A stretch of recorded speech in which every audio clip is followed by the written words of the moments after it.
हो गया? Yes sir. बच्चों, मैं आप लोगों को पाठों के बारे में बताया। आपदा प्रबंधन बताया था, एक पाठ है, हाँ है ना? अभी आपदा प्रबंधन के अंदर में मैं आप लोगों को एक चीज बता देता हूँ। अभी हाल ही में बहुत सी हमारे आसपास पर्यावरण में और वातावरण में घटनाएं घटी, जैसे आपदा प्रबंधन में प्राकृतिक और प्राकृतिक घटनाएं होती है। प्राकृतिक उसको बोलते हैं कोई घटना, जैसे जैसे कि धरती में से भूकंप आया, ये प्राकृतिक घटना। या करो बाढ़ आ गई, ये सब प्राकृतिक है। क्या है? प्राकृतिक। और अप्राकृतिक घटनाएं कैसे हैं? क्या बात कर रहे थे सीधा बेटी? अप्राकृतिक उसको बोलते हैं बेटा, जैसे कि अभी हमारे आप लोग समाचार सुनते हो? कोई नहीं सुनता है समाचार? सुना करो। समाचार सुनने से हमारे को जानकारियां बढ़ती। इधर सुनिए, अभी 2-3 चीजें हुई है, अभी 2-3 महीने हमारी आपस में दो देशों के बीच में लड़ाई हुई थी। हुई थी नहीं हुई थी? किसके बीच हुई थी? भारत और पाकिस्तान। तो ये भी एक इसको क्या बोलते हैं? अप्राकृतिक। और अभी कुछ दिन पहले, एक हफ्ते पहले एक जहाज टकरा बना, आसमान में उड़ते ही गिर गया था, नहीं गिर गया था? तो ये भी दुर्घटना है। तो हाँ, तो ये अप्राकृतिक है। ये सब क्या है? घटनाएं अप्राकृतिक। इसको प्राकृतिक, मैंने क्या बोला? प्राकृतिक होता है और अप्राकृतिक होता है। प्राकृतिक और अप्राकृतिक। प्राकृतिक में जैसे बाढ़, भूकंप या आंधी तूफान का आना, है ना, ये प्राकृतिक होता है। अप्राकृतिक जैसे कि अभी आपको बताया भारत पाकिस्तान युद्ध हुआ, और अभी जहाज में से 242 लोग 241 लोग गिर गए। बात मत कीजिए, इधर बात कीजिए। 241 लोग जल के मर गए। तो ये अप्राकृतिक है। तो ये घटनाएं आपदा प्रबंधन के अंतर्गत ही आता है। किसके अंदर आता है? आपदा किसके अंदर आता है? आपदा प्रबंधन। तो ये 31 नंबर पार्ट है, ये आएगा, इसमें से प्रश्न उत्तर आते हैं।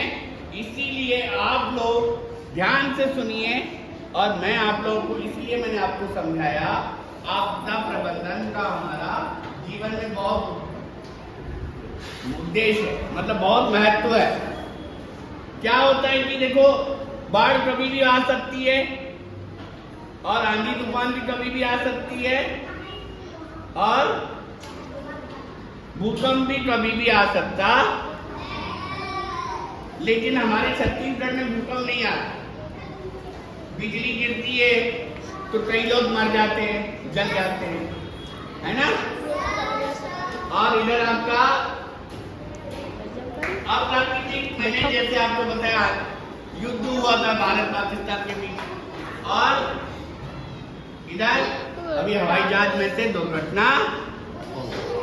तो इसको अप्राकृतिक और प्राकृतिक वातावरण है, हो सकता है, आपदा प्रबंधन के अंदर होता है। और इसके बारे में मुझे थोड़ा सा आपको समझाना था। आपको समझ में आया? ठीक, बंद कर।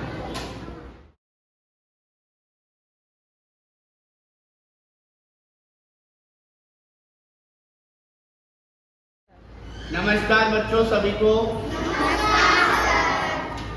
इस साल तुम नए साल 5वीं में आए हो, पहले तुम 4थी में थे और इस साल तुम फिर अब 5वीं में आ रहे हो, 4थी से तुम 5वीं में आ रहे हो। तो मैं तुम लोगों को बात नहीं करेंगे, जो बात कर रहा है मैं उसको यहाँ से बाहर कर दूँ। वो बाहर की लड़की है लोग आए सर। देखिए, पहली बात सुनिए, सबसे बड़ी बात कि आपकी क्लास में 5वीं बोर्ड में 5वीं में बोर्ड आ गए, आप सबको पता है। उधर का दरवाजा खिड़की बंद कर दो, उसकी आवाज आ रही है। खिड़की बंद कर दे। तो बस थोड़ा सा खुला रहने दो, आवाज आएगी। तो मैं क्या बोल रहा हूँ, इस साल 5वीं बोर्ड आ गया। क्या आ गया बच्चों? बोर्ड यानी क्या होता है, मतलब है बोर्ड का मतलब क्या होता है? बोर्ड का परीक्षा मतलब, उसका मतलब मालूम है आप सबको? किसी को बताई होगी तो आपको मालूम है? No sir. तो आज हम आप लोगों को बोर्ड का मतलब समझाएंगे। 10वीं में भी होता है, 5वीं में भी होता है, 12वीं में भी होता है। बोर्ड उसको बोलते हैं जो पेपर दूसरी जगह से भेजे जाते हैं और दूसरी जगह जांचे जाते हैं। प्रश्न पत्र हमारे टीचर हम लोग नहीं छापेंगे, दूसरा कोई टीचर भेजेगा दूसरे जिले से। जैसे रायपुर से दुर्ग भेजा जाता है, दुर्ग से रायपुर भेजा जाता, और दुर्ग से रायपुर, रायपुर से दुर्ग, और राजनांदगांव से जगदलपुर, जगदलपुर से राजनांदगांव, उलट पलट किया जाता है। सिलेबस वही रहता है, प्रश्न उत्तर वही बदल जाते हैं, पाठ वही होते हैं, बस प्रश्न ऊपर नीचे होते हैं। समझ में आया आप सबको? और बोर्ड में यही होता है।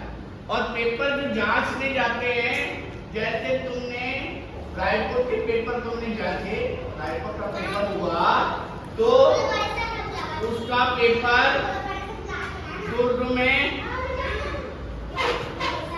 किसी लड़की को ना वो बड़े सर बुला रहे हैं। किसको? एक लड़की को, खुशी नाम की, जाना चालू रखना। जाओ बेटा, जिसको बुला रहे हैं सब जाओ, बोलो मत, जाओ। देखो बेटा, मैं आप लोगों को बता रहा था कि क्या जो आपके प्रश्न रायपुर में आपने जो उत्तर लिखे और जचेंगे कहां पर? दुर्ग में। कहां जचेंगे? और दुर्ग में जिसने प्रश्न लिखा उसका उत्तर जांच होगा रायपुर में।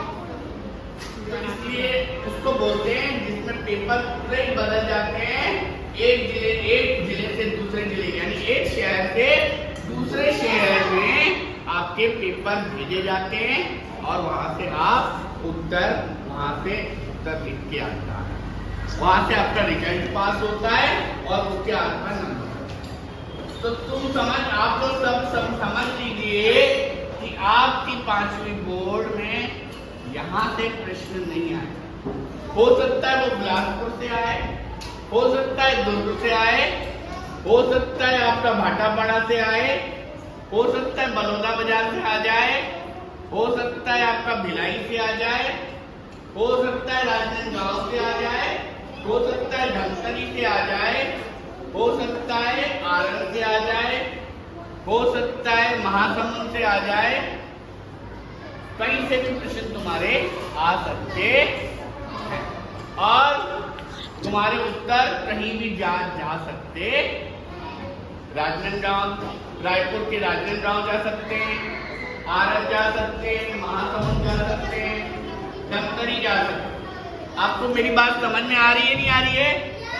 बात मत कीजिए प्लीज, मैं आपसे बात करने आया हूं ना पहला दिन, कोई बात नहीं करेगा, इधर बात करो।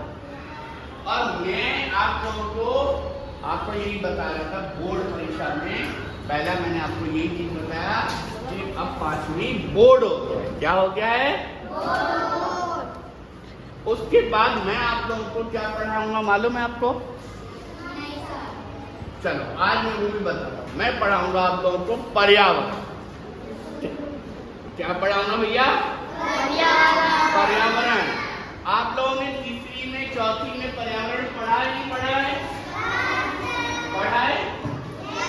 तीसरी में पर्यावरण में क्या था? क्या था? आदि मानव था, सूरज धरती चंद्रमा आकाश था, है ना? अब चौथी में था दांत, रिश्ते नाते, था नहीं था? दिल की धड़कन था या नहीं था? हाँ सर। है ना? रोटी की कहानी, आग, आग, आग के बारे में था, है ना? फुटबॉल, यही सब पर्यावरण है। पर्यावरण यानी आसपास के पाए जाने वाले वातावरण को पर्यावरण, आसपास के पाए जाने वातावरण को पर्यावरण। जैसे पेड़ पौधे, नदी, तालाब, सूरज, चंदा, आकाश, धरती, इस सब को क्या बोलते हैं? पर्यावरण। क्या बोलते हैं? यहाँ तक कि मौसम, सर्दी, गर्मी, ये सब पर्यावरण में आता है। मैं फिर से बता रहा हूं, पर्यावरण का मतलब होता है आसपास के पाया जाने वाला वातावरण, सूरज, धरती, चंदा, आकाश, है ना? पेड़ पौधे, धरती और नदियां, ये सब क्या पाया जाता है? पर्यावरण में पाया जाता। जंतु भी आता है, जंतुओं का भोजन, है ना? ये सब पर्यावरण में पाया जाता है। तो इसको मैं आप लोगों को पढ़ाऊंगा। पहले पार्ट से लेके आप लोगों को मैं बता देता हूं। पहला पार्ट है सर्वे, दूसरा है दिशा पैमाना, तीसरा है जड़ एवं पत्ती, चौथा है राष्ट्रीय प्रतीक, पांचवा मच्छर एवं मलेरिया, छठवां मच्छर मलेरिया हो गया, नक्शा बोलता है, छठवां, सातवां है सांप, आठवां है बैंक, नौवां है महानदी की आत्मकथा, 10वां है लोहा कैसे बनता है, 11वां जंतुओं का जंगल, छत्तीसगढ़ का जंगल, 12 है दर्पण, और भी 13 है आपका चमड़ी, घर्षण, तो और भी जंतुओं का भोजन, और आपका फैक्ट्री, आपका सौर ऊर्जा, परिवहन, गोवा की सैर, पंजाब, मिट्टी, पत्थर, कंप्यूटर का कमाल और आपदा प्रबंधन, ये सब पर्यावरण में आता है। तो ये सब मैं आप लोगों को पढ़ाऊंगा, समझाऊंगा।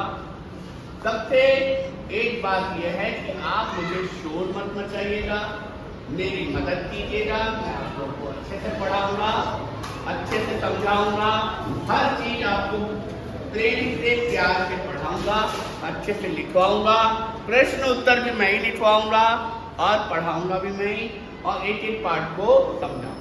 5वीं आ और बा मुझे ही पढ़ाना। तो आप लोगों को मैंने समझा दिया पर्यावरण क्या होता है। फिर से मैं बता देता हूं, आसपास के पाए जाने वाले वातावरण को पर्यावरण में माना जाता है। जैसे सूरज, धरती, चंदा, आकाश, बरसात, सर्दी, गर्मी, मौसम, है ना? जो भी आसपास पाया जाता है, हमारे पेड़ पौधे, है ना, ये सब पर्यावरण में पाया जाता है। कांटों की तरह फूल में खिलना पड़ेगा। असफलताओं पर असफलताएं क्यों ना आ रही हो, बाधाओं पर बाधाएं क्यों ना आ रही हो, परिश्रम से हटा के निराशा को आगे बढ़ना है। विषम परिस्थितियों में हंसना पड़ेगा, कठिनाइयों से जूझना पड़ेगा। जीवन है संघर्ष, उससे लड़ना पड़ेगा। लाख है मुश्किलें, उससे गुजरना पड़ेगा।